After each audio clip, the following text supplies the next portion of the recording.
आप देख रहे हैं इंडिया टाउन न्यूज, भारत की बात। नक्सलियों का गढ़, जहां डर ही कानून था, जहां तिरंगा फहराना भी कभी अपराध माना जाता था, आज वही जमीन शांति की सांस ले रही है, विकास की राह पर आगे बढ़ रही है और लोकतंत्र की ताकत का जश्न मना रही है।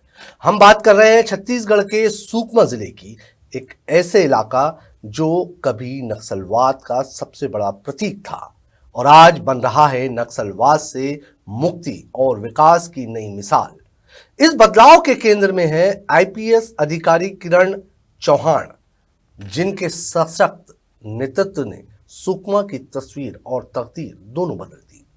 आज की ये विशेष रिपोर्ट नक्सलवाद के अंधेरे से निकलकर विकास की रोशनी तक पहुंचे सुकमा की कहानी है। नमस्कार, आप देख रहे हैं इंडिया टाउन न्यूज और मैं हूं आपके साथ कमर गौस। और ये खबर हमें भेजी है सुकमा जिले से हमारे संवाददाता फारूक अली ने।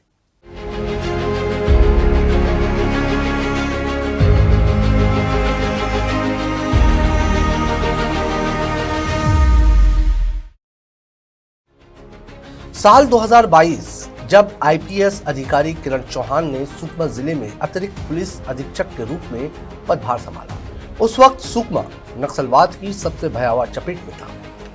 घात लगाकर हमले, आईईडी ब्लास्ट, सुरक्षा बलों पर फायरिंग और हर कदम पर मौत का साया।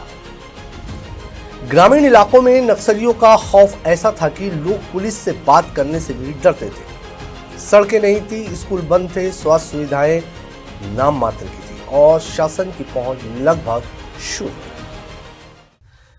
लेकिन इतिहास गवाह है, जब नेतृत्व मजबूत होता है तो हालात भी बदलते हैं। सुकमा में भी कुछ ऐसा ही हुआ। पुलिस अधीक्षक के रूप में जिम्मेदारी संभालते ही एसपी किरण चौहान ने साफ कर दिया कि लड़ाई सिर्फ बंदूक से नहीं, भरोसे से भी लड़ी जाएगी। रणनीति बदली गई, सुरक्षा अभियानों के साथ ग्रामीणों से संवाद बढ़ाया गया, पुलिस को दुर्गम जंगलों तक पहुंचाया गया और नक्सलियों के प्रभाव वाले इलाकों में राज्य की मौजूदगी मजबूत की गई। ये सिर्फ ऑपरेशन नहीं था, ये विश्वास बहाली का अभियान था। एसपी किरण चौहान के कार्यकाल में सुकमा जिले में 28 नए सुरक्षा कैंप स्थापित किए गए। इन कैंपों ने नक्सलियों के सुरक्षित ठिकानों को तोड़ा, जंगलों के भीतर पुलिस की स्थायी मौजूदगी बनाई और ग्रामीणों को पहली बार सुरक्षा का एहसास कराया। जहां पहले नक्सलियों की अदालतें लगती थी, आज वहां पुलिस कैंप खड़े हैं। जहां कभी डर का राज था, आज वहां कानून और संविधान की ताकत दिख रही है। नक्सलवाद जो है लगभग जो है खात्मे की ओर है और जिस तरह से लगातार कैंप स्थापित हुए हैं, निश्चित रूप से इसका जो श्रेय है सुकमा एसपी किरण चौहान को जाएगा, क्योंकि उनके मार्गदर्शन में जो लगातार ये कार्रवाई चलती रही। और हम आइए उनसे बात करते हैं कि किस तरह से वो कैसी हालातों का उन्हें सामना करना पड़ा और कैसे मुश्किलों का सामना करते हुए आज जो स्थिति निर्मित हुई है उसके लिए वो किस तरह से वो काम किए हैं हम जानते हैं। सर, ये कैसा रहा आपका कार्यकाल? लगभग 3 वर्ष पूर्ण हुआ और कैंप स्थापित, कितने कैंप स्थापित हुए सर? जिला सुकमा में जिला पुलिस और सीआरपीएफ द्वारा लगातार नक्सल अभियान चलाए गए। उसके अलावा लगातार पुलिस कैंप भी खोले गए। लगभग पिछले 2.5 सालों में 28 से ज्यादा नए कैंप खोले गए हैं। 28 जो कैंप खोले गए हैं, ये जो पीएलजे बटालियन नंबर 1 का जो इलाका था, जो सुकमा बीजापुर सीमावर्ती क्षेत्र जिसको बोलते हैं, जिसमें टेकलगुडम, पुवर्ती, रायगुडम, गोमुगुड़ा, मेटागुडम, दुलेड, सलातोंग, ऐसे जो इलाके हैं उन इलाकों में कैंप खोला गया। इन इलाकों में कैंप खोलने की वजह से पीएलजे बटालियन को वहां से हटना पड़ा। काफी ज्यादा संख्या में पीएलजे बटालियन 1 के जो लड़ाके है वो मारे गए। उसके अलावा हिडमा को भी सुकमा बीजापुर को छोड़ के आंध्रा में आश्रय लेना पड़ा, वहां एनकाउंटर में हिडमा मारा गया।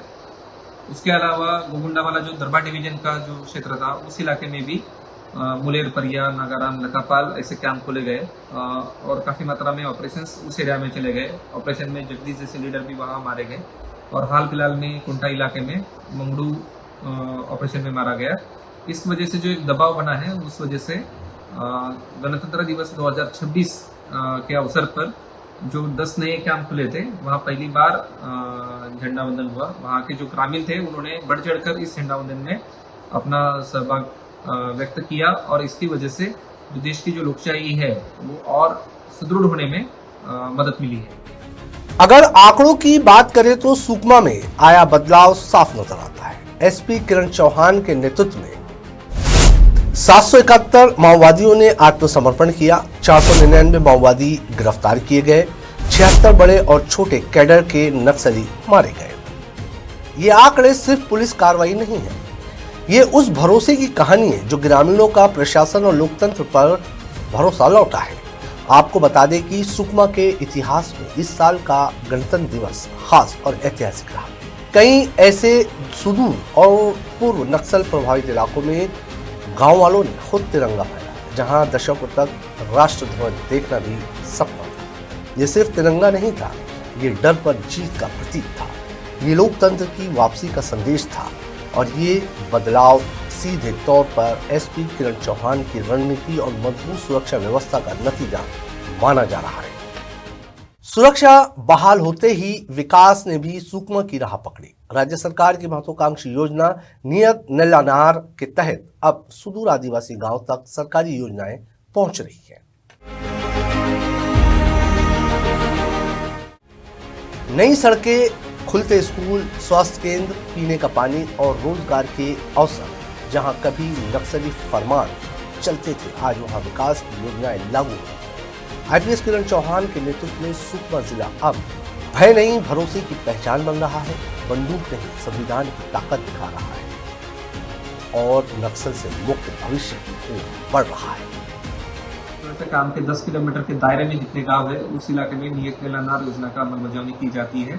इसमें जो बेसिक वहाँ सुविधा है, जैसे रोड हो गया, बिजली हो गया, उसके अलावा टावर हो गया, आंगनवाड़ी हो गया, पीडीएस हो गया, ऐसी जो मूलभूत सुविधाएं ग्रामीणों को अवेलेबल कराई दी जा रही है। उसके अलावा जो सरकारी स्कीम्स है, महतारी इंधन योजना और अन्य जो पेंशन योजना, ऐसे स्कीम का वहाँ सैचुरेशन किया जा रहा है। इसकी वजह से क्षेत्र में विकास भी काफी अच्छा हो रहा है और जो नक्सलवाद खात्मा करने में इसमें काफी मदद मिल रही है। ग्रामीण अब नक्सलियों से नहीं, अपने बच्चों के भविष्य से डरते हैं और यही सबसे बड़ा बदलाव है।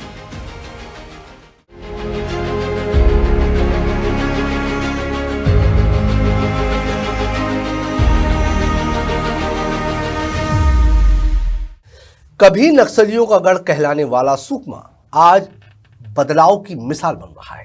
ये कहानी सिर्फ एक जिले की नहीं, ये कहानी है मजबूत नेतृत्व, साहसिक फैसलों और जनता के भरोसे की। आईपीएस किरण चौहान के नेतृत्व में सुकमा ने ये साबित कर दिया कि अगर नीयत साफ हो, रणनीति मजबूत हो और भरोसा साथ हो तो सबसे बड़ा अंधेरा भी रोशनी में तब्दील हो सकता है। जहां कभी खामोशी और डर था, आज वहां तिरंगा लहरा रहा है। सुकमा अब डर की नहीं, उम्मीद की पहचान है। आज की हमारी इस खास रिपोर्ट में फिलहाल इतना ही। मुझे दीजिए इजाजत और आप देखते रहिए इंडिया टाउन न्यूज, भारत की बात। नमस्कार। आप देख रहे हैं इंडिया टाउन न्यूज, भारत की बात।